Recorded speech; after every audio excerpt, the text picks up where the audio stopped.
last was 2024.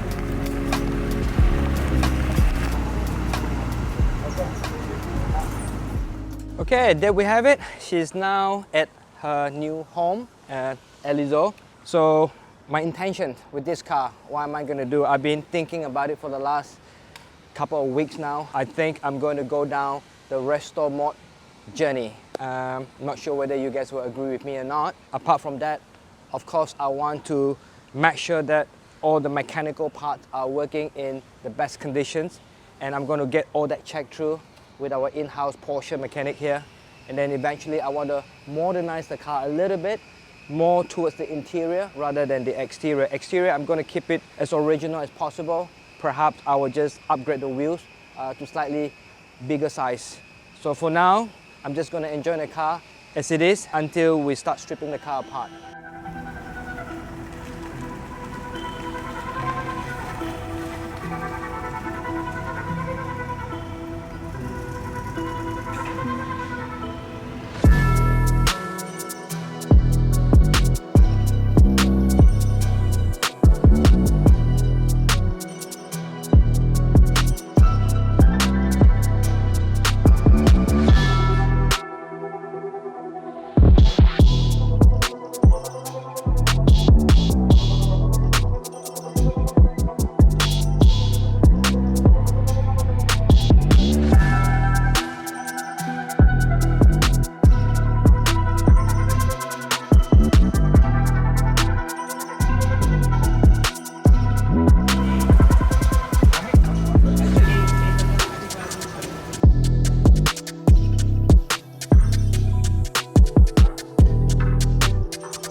tahun 40 tahun.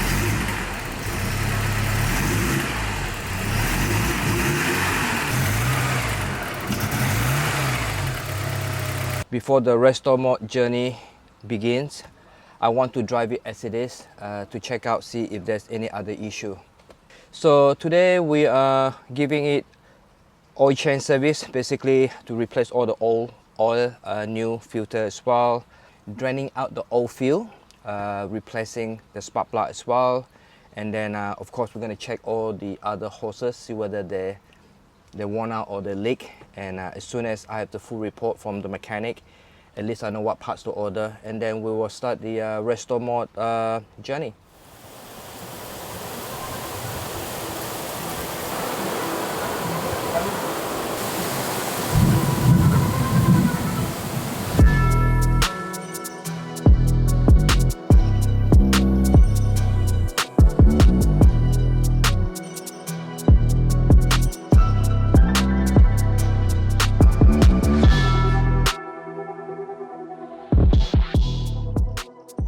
Okay, I thought only human vap. My car just started vapping as well. That's a very nasty habit. If you wonder what we're doing, we're actually doing a vacuum leak check. The other day I tested the car, same issue, the F40, it's no power. Not sure whether it's the turbo or other stuff. So this is one of the methods for doing a leak test. Okay, so we found out there's two parts that's leaking. One is the this particular hose here, and the other one's the throttle body. Now, despite these two parts is leaking, I don't think it's significant to the power loss. So I think the problem of the power loss is a bit more severe.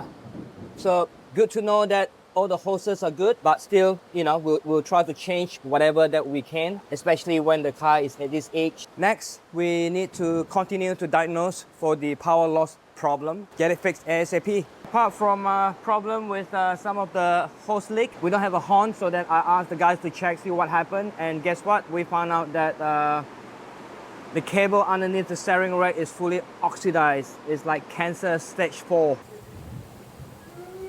That's a serious problem. I don't think that can be fixed. I think the only way is to replace a new wiring from the steering rack all the way to the engine bay area for the horn. So yeah, that's pretty rough.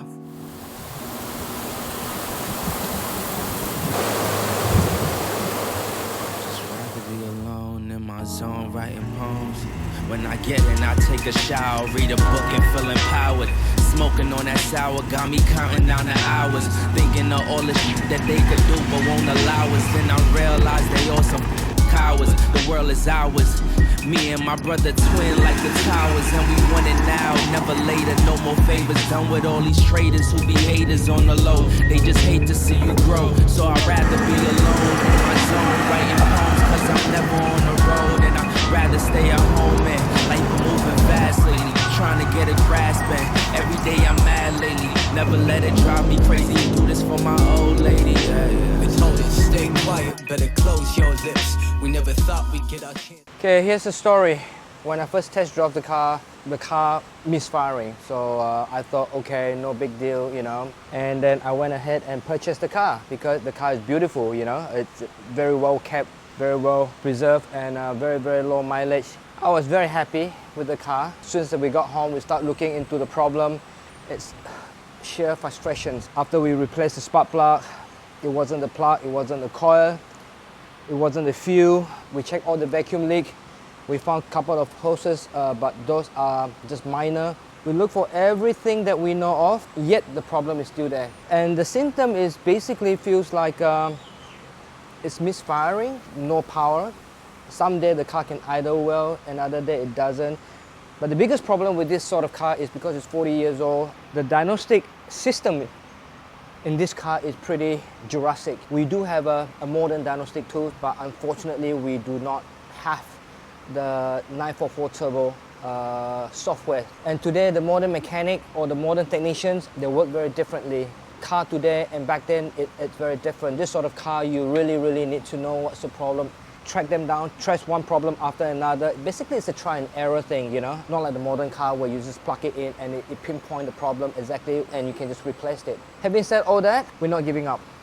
We can't give up, you know? So by hook or by crook, we are going to track down and find the problem. If any one of you out there that on a 944 or 944 turbo have a similar issue like this and managed to overcome the issue, kindly share with us and we will be truly grateful to you. So thank you guys.